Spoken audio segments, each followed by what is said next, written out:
Assalamualaikum warahmatullahi wabarakatuh. Ya, jumpa lagi saudara dan Kamis Pahing dimanapun Anda berada. Ajar materi kali ini tentang kodam pusaka. Teman-teman nonton Kamis Pahing.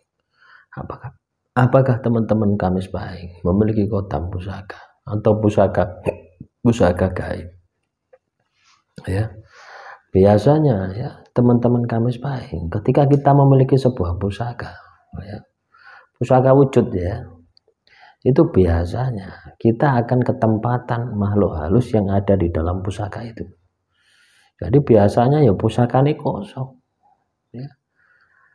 Pusaka itu isinya itu kosong, masuk ke dalam tubuh Anda. Nah, inilah yang disebut dengan kodam pusaka atau pusaka gaib.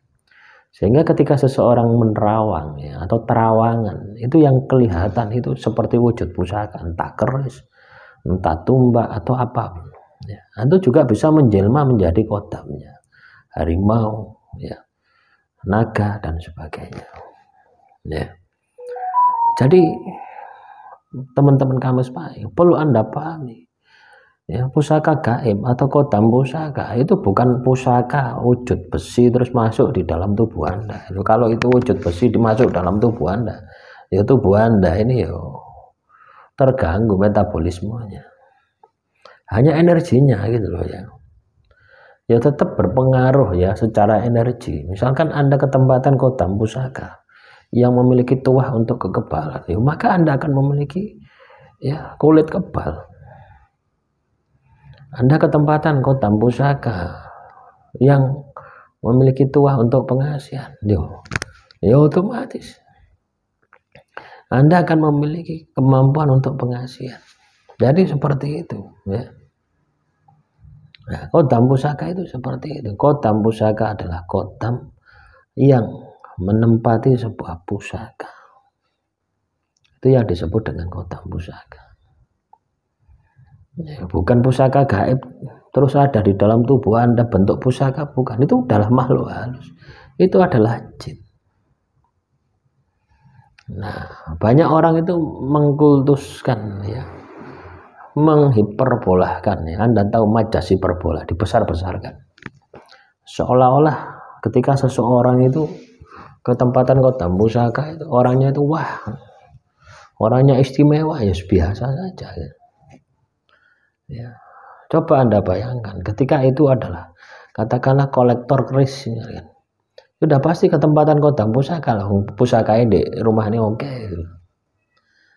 Ya pasti ketempatan itu pusaka-pusaka. Misalkan saya punya keris 1000 keris ya.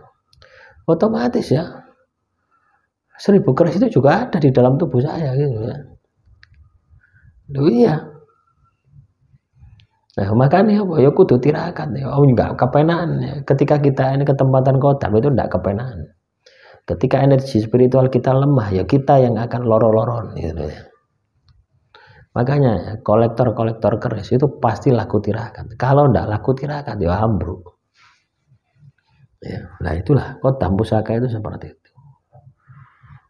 Ya, dibalik katakanlah dampak negatifnya, tentunya juga ada dampak positifnya itu loh ya.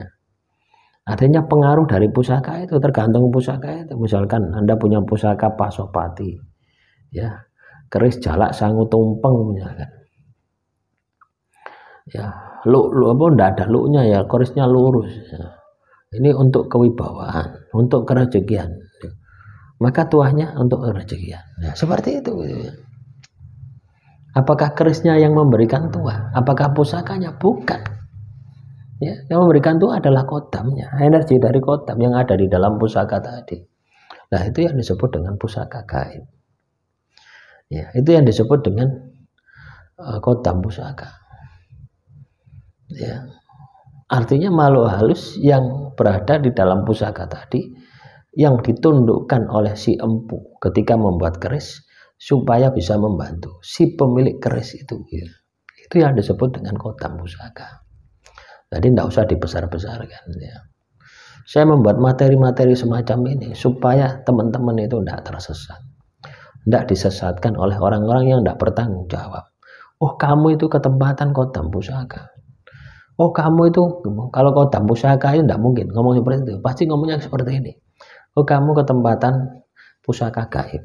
Ada pusaka gaib di dalam tubuh. Padahal dia ketempatan jin.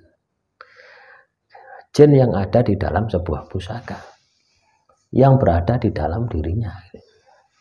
Jadi seperti itu, ya. Nah, paham ya dengan apa yang saya sampaikan. Jadi kodam pusaka itu seperti itu. Kodam pusaka adalah kodam yang berada. Kodam pusaka adalah kodam yang berada di dalam sebuah pusaka. Jadi kalau teman-teman Kamis Pahing memiliki sebuah pusaka, maka otomatis di dalam tubuh Anda akan bersemayam yang namanya kodam pusaka. Apakah ketika kita ini, ketika tidak memiliki pusaka, apakah kita ini masih berpotensi untuk diikuti oleh kodam pusaka? Bisa jadi. Ketika energi spiritual Anda itu tinggi, Anda sering puasa, Anda sering zikir, wirid, itu akan menarik. Ya, ini pernah saya alami ya beberapa kali, ya, berkali-kali gitu loh ya.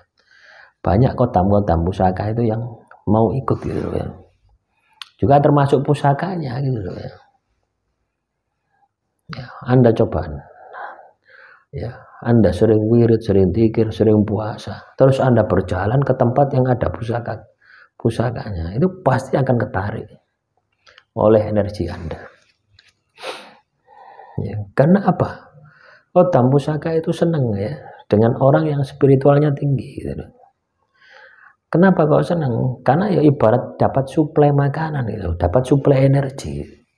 Jadi rumusnya itu ya, siapa yang menguntungkan.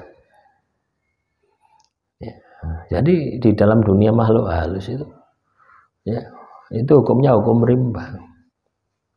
Misalkan ya, pusaka ini juga bisa digunakan untuk kejahatan ya. Misalkan ya, orang melakukan sihir, telus santet, ya. Dia kasih sesaji katakanlah sego pecel misalkan. Terus yang disantet kasih sate, otomatis tidak akan jalan itu, akan kembali kepada pengirimnya.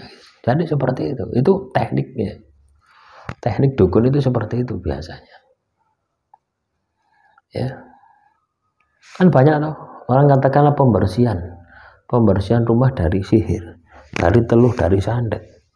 Akhirnya dia itu beli beli sesaji, apel jin atau apa. Itu kan tujuannya untuk supaya tidak ganggu.